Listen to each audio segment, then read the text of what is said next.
We have with us prominent immigration attorney Sheela Murthy, founder and president of Murthy Law Firm. Thank you for taking the time to talk with us today, Sheela. Thank you for the invitation. I'm honored to be here. Of course. So let's start with Senate Bill 386, which was finally passed by the Senate earlier this month. What's the major difference between S.386 and H.R. 1044, which was passed by the House in July 2019? Sure. So there's obviously a lot of overlap between both of the bills, as you can imagine. I think there's a couple main differences. One is where there is the per country quota cap for family-based cases was much more generous in the House bill. In fact, that was at a much higher number, like 25%. Kept aside for family-based immigration versus the Senate bill, which only has 15% as the cap for family-based immigration.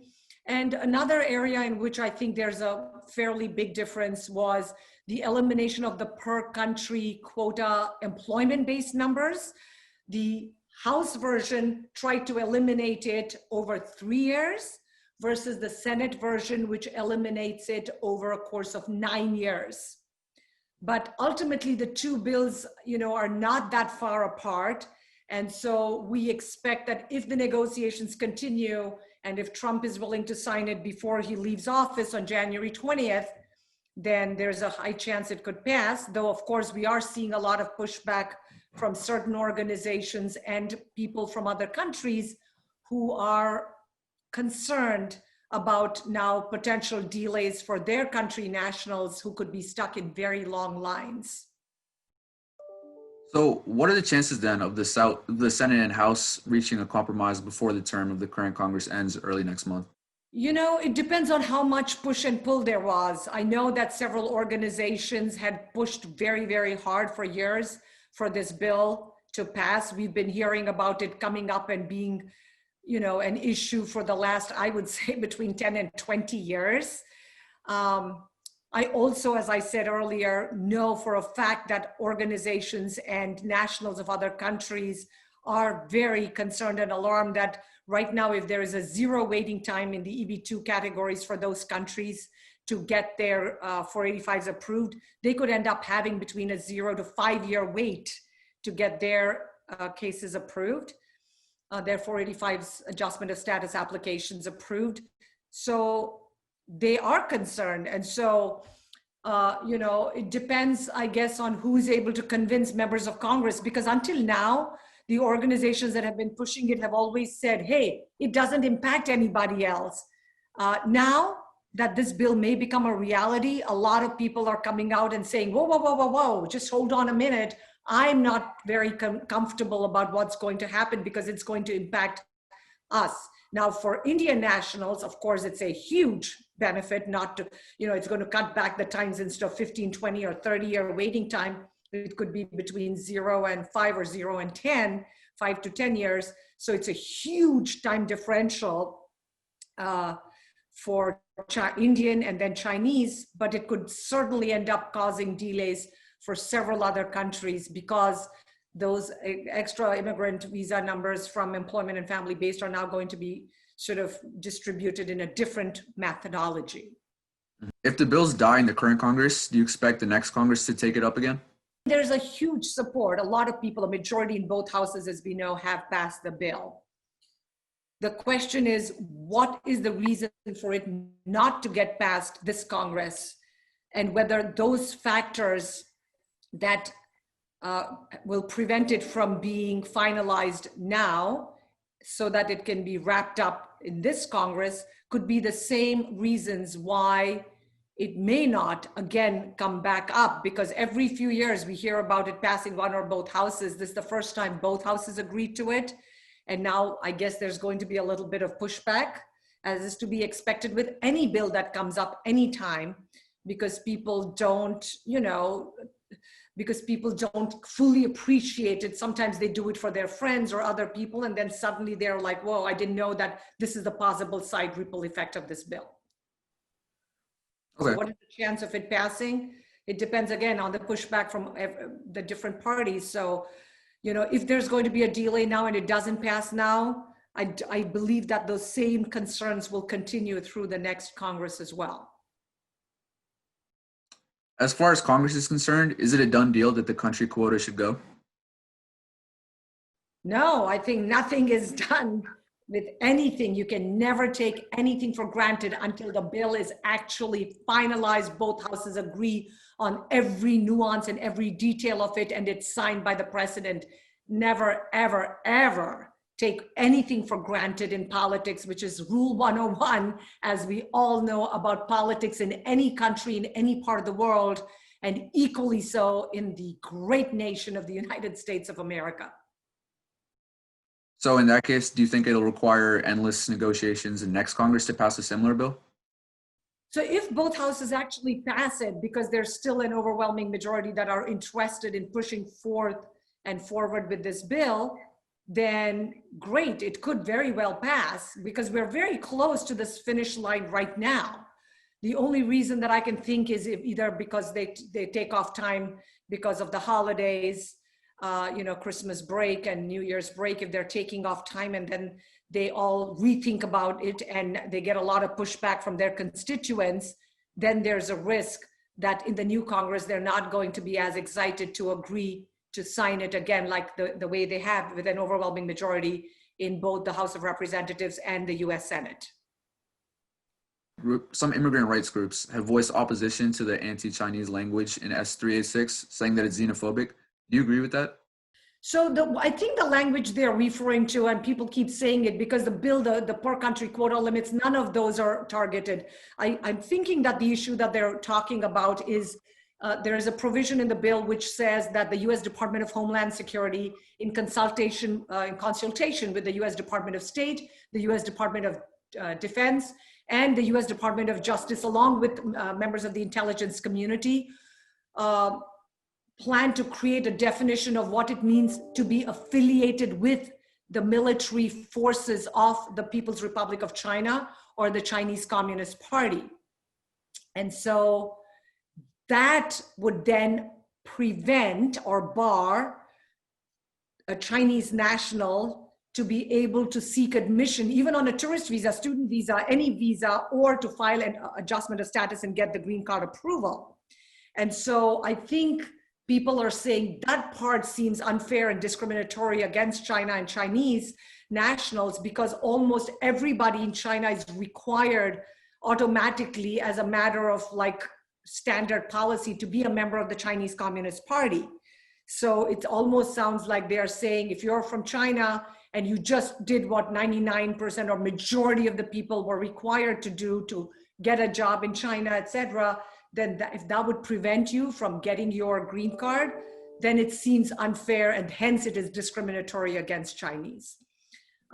Most people are saying, multiple reports are saying that this provision would likely be stripped from any final compromise bill between both the House and the Senate. During the Trump era, rejection rate of H-1B was extraordinary. Lately, courts have been pushing back against stringent and arbitrary rules the administration has introduced. So do you see that rejection rate dropping? So of course, the hope is that the Biden administration would be more akin to all other prior administrations when it comes to approving, especially employment-based petitions like the H-1s and L-1s. So for example, in the George senior Bush administration or George W. administration, Clinton administration, whether it's Republicans or Democrats, the attitude has always been pro-business related immigration, and hence H-1Bs have always been, a little bit of a favored treatment because they are meant for highly skilled, specialized, specialty occupation workers who benefit America, who create jobs with their education, who start some of the biggest, some of the billion-dollar companies that we see in the world. A lot of them are immigrants, whether it's Elon Musk or Sergio, all of so many of the CEOs of so many of these major tech companies, whether it's Google or Microsoft, et cetera, are all foreign nationals, immigrants who've gone through the process. So it is expected that the process will be less as an assault against H-1Bs that has been going on in the past 3 or 4 years, is particularly because even the courts have done a major pushback in terms of actually rejecting the administration's definitions or interpretations on different laws. In fact, I think as of maybe a week or two ago in one of the recent cases, the judge actually said, you know, how does USCIS even come up with this really crazy definition of what generally and normally means with requiring a bachelor's degree or the job not being a specialty occupation work. So, and then they threw out the arguments from the USCIS and approved the H-1B petition for the employer and employee. So do we expect that to change? We certainly think it will and it should, because majority of Americans actually appreciate and embrace the concept and understand the importance of H-1Bs to the US economy. So you've been a critic of President Trump right from the beginning. How many of Trump's immigration policies are here to stay? So just to clarify, I am less a critique of the individual as I'm a critique, as I critique and criticize the policies that I feel break and violate the US Constitution and the current laws and regulations of any administration. So if President Obama had the same issue as President Trump, I understand and would criticize that just as much. What we have found is that over the past 3 or 4 years, that the Trump administration has completely modified, changed, tried to literally create and recreate new policies and new processes and new definitions, you know, come up with memos. And the only way that they have constantly been pushed back is with multitudes of lawsuits filed by organizations, whether it is like the IT Serve Alliance organization, the US Chamber of Commerce, the National Association of Manufacturers, NAM, all of these have pushed so hard, and the USCIS, the Department of Homeland Security, over and over and over again has lost almost every single case where the courts have said that you cannot be coming up with interpretations that violate practice policies and the law for the last several decades. So do we expect that to change? Yes, we do, because we think that common sense and reason will ultimately triumph in human hearts and human minds, especially in what I consider to be one of the greatest nations on earth, the United States of America, that always believes in the balance of powers between the legislature, the judiciary, and the executive branches, and that ultimately looks at the US Constitution as the fundamental governing document to guide us in terms of creating laws. And if a policy has been in existence for 20, 30, 40, 50, 60 years, you can't just with a memo or with an executive order change something, because the administration's only job is to interpret gray areas or unclear areas of the law. It is not to come up with brand new, fresh interpretations that basically completely disregard the law as passed by Congress and implemented over several administrations over the past, several decades. Okay, thank you for that clarification, by the way. So, do you think President-elect Biden will be able to reverse nearly all of Trump's policies through executive orders? So a lot of people think that even if he has the deep interest and he has made it a point to clarify that, yes, I do plan to turn back a lot of the anti-immigration policies that prevent America from growing and the US economy from expanding, especially because so many of the H-1 workers are frontline workers and doctors and nurses and engineers all creating jobs.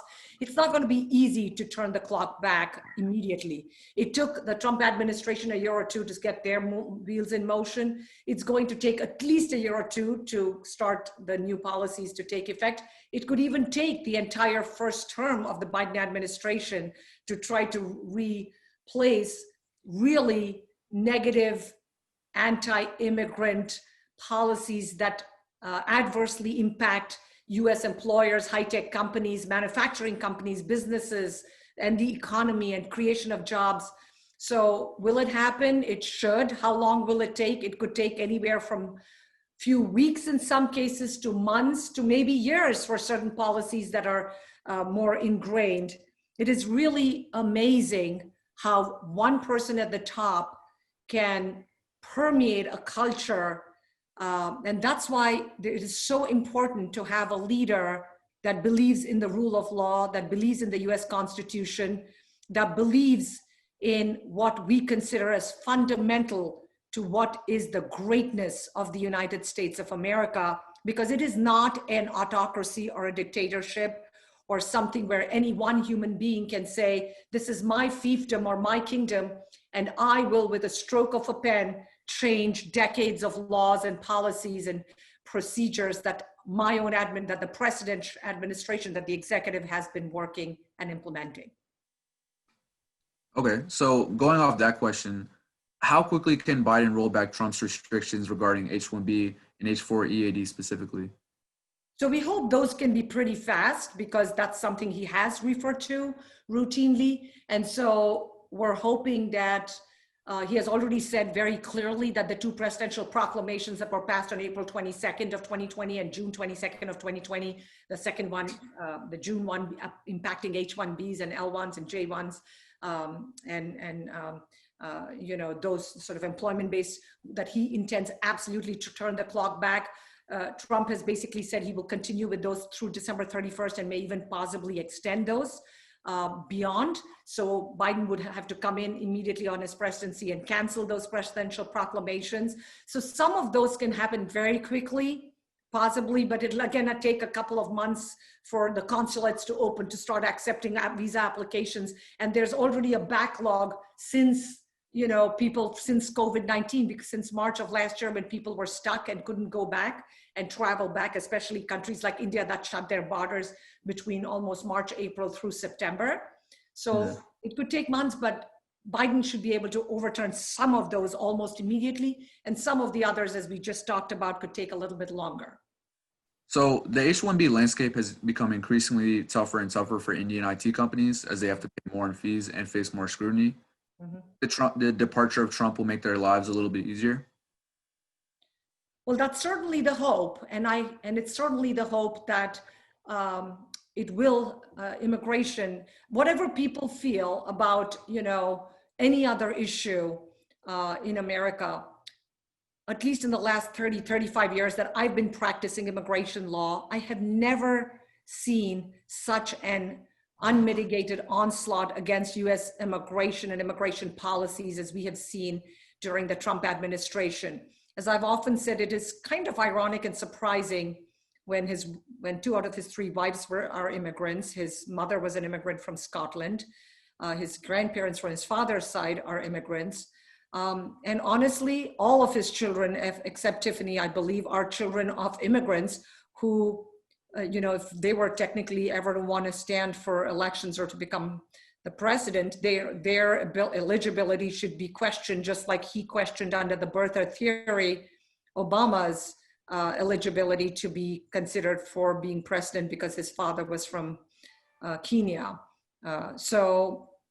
You know, specifically to address the issue of what is sad, I think, about America really is the country is divided. That is truly tragic, because we've always had divisions in America, the red and the blue sort of states, and each one thinks the other one is completely wrong. And that doesn't bode well for a democracy, because the greatness of a democracy is the ability for both sides to understand the other's perspective. We don't 100% have to agree with each other 100% of the time, but we have to at least stop, listen, and understand what the other side is saying, why they're saying it, and is there any room for bridging the divide or finding middle ground that we can all embrace and come to some kind of a happy place. I think the really tragic part, and some politicians unfortunately are stoking and pouring oil on the burning flames, is to continue the rhetoric of division that is so not what a democracy is all about. And that is the greatness of America, is the ability for different people of different parties to be able to do that. As I have said before, I am registered for over 20 years as an independent. There are many things I deeply respect and admire about the Democrats and about the Republicans. Each of their policies and philosophies are very, very good on many levels. And on some levels, like all independents, like the Tea Party people, like independents, we obviously I feel I'm fiscally very conservative. I agree with a lot of the policies, financial and otherwise, of the Republicans. But I also believe that we can be kinder and gentler on some levels. And the strange and funny thing is some of the people who think that people who abuse and misuse a lot of these benefits are actually the people who are taking a lot of these benefits. They always think it's somebody else getting the freebies, whether it's immigrants or those poor people in the inner cities, when actually a lot of the people who are taking all these free benefits and free benefits being offered by the federal government or the state governments are the people who think they're not taking it. So as they say, always be careful when you point your finger at someone else, because four fingers are pointing back just at us when we say you, we're forgetting that we're really talking about ourselves. Thousands have been waiting for H4 EAD renewal for months. Do you have any idea of how long their wait might continue? So right now, EADs, which used to take anywhere from 3 to 6 months or less, and if you did a premium processing case, would get approved within 2 weeks. The Trump administration changed it, separated the H1 from the H4, said you had to get the H1 status approved, then the EAD. They're taking between 8 to 12 months on average to get approved now. So how long will it take? And so that basically means a lot of the H4 people are losing their jobs and losing their ability to work, which is exactly what the Trump administration had hoped to accomplish by delaying it and purposefully changing the rules in the middle of the game to pull the carpet out from under your feet so that you would stumble and fall. And that is, again, truly, truly unfortunate, because there are lots of research has shown that the H4 workers on EAD did not even have like a minuscule impact. And in fact, majority of them are highly educated, high-skilled workers that are contributing in great ways to helping improve and increase the GDP, the gross domestic product, for the United States of America. Okay. And finally, what should be done about the undocumented immigrants? Nikki Haley, who's considered one of the front runners for GOP nomination, says that giving citizenship to 11 million illegal immigrants would be an insult to legal migrants. What's your take on that? So yes, to the extent that Nikki Haley is saying that giving an undocumented person U.S. citizenship for all of the, for example, lawful immigrants waiting in line for decades. We just talked about a 5, 10, 15, 20-year wait for people with a bachelor's or master's degree to get a green card. That's why we're talking about the per country quota limits under the Senate Bill 386 or the House Bill 1044. It would seem unfair to give somebody citizenship, but I don't know, even under the old plan, which George W. Bush and John McCain, along with President Obama and others, had thought about for the DACA children, was some kind of a gradual path towards getting permanent resident status and then citizenship, so that it would not become so patently unfair to allow them to cross the line or to jump a step. So there are many ways of recognizing their contributions to America. Millions of these 11 million children, of course, came as very young children. They had no control over what their parents or family members did in bringing them over. They have graduated from US high schools. They are working in the economy. They're creating jobs. Many of them, a substantial number of them, are apparently even on the front lines as doctors and nurses, saving lives during COVID-19 medical crisis in hospitals and other areas and clinics. So, we cannot just say, well, they broke the law, let's kick everybody out, because if it was that simple, that would have happened a long time ago. On the other hand, it is true that we don't want to reward bad behavior, in the sense of, even though it was not their bad behavior, their parents or whoever breaking the law, because America is also a nation of laws for all of the other wonderful things that we have. And the rule of law absolutely plays a very important part where the executive, the judiciary, and the legislature balance each other, and there's a balance of powers.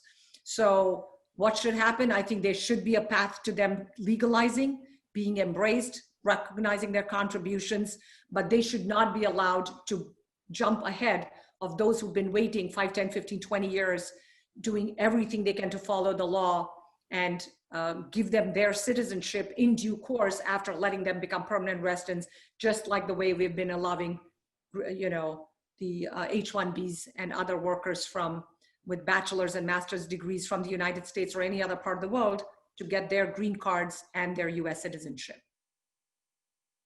Thank you once again, Sheela, for your valuable time in answering these questions for us.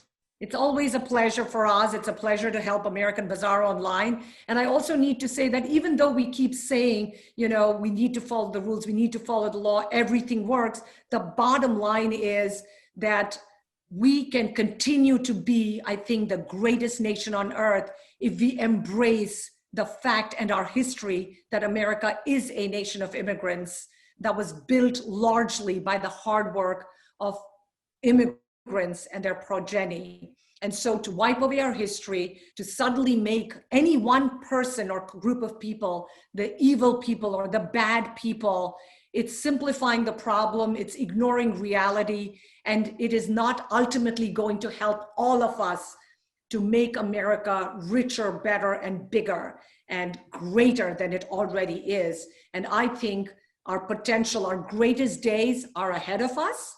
I believe that we have a lot to strive for, and I am hopeful that the Biden-Harris administration will take us where we need to go for a very successful and even greater America, in spite of the ravages and the deaths and the sadness that we have dealt with COVID-19 and the devastating impact on our economy. A lot of this, hopefully, according to researchers and doctors, and even the CDC, a lot of it may have been able to have been prevented. A lot of it could have been done earlier. But you know what? We can't cry over spilt milk. We cannot change the past. We can change the present, and we can work towards changing the future. And I look at the future of America as continuing to be the greatest nation on earth because we are broad-minded, open-minded, we follow the rule of law, we accept the results of the election, we move on to bigger and better things, and we focus on where we can all meet with common ground rather than focusing on our differences. And with that, I would really like to visit with and wish each and every one of you a very happy holiday season. As I say, Merry Christmas, Happy Kwanzaa, Happy Diwali, Happy Hanukkah, Happy whatever religious holiday you celebrate, or no holiday if you choose not to. And here's wishing you and yours very, very best wishes for the new year. May 2021 bring us all a lot more good news than 2020 has been for us. Thank you for the privilege and the opportunity, and looking forward to continuing to do great things together with each and every one of you who is investing your precious and valuable time to listen, to attend, and to embrace what we are as a nation. America, the greatest nation on earth, a nation of immigrants. Thank you.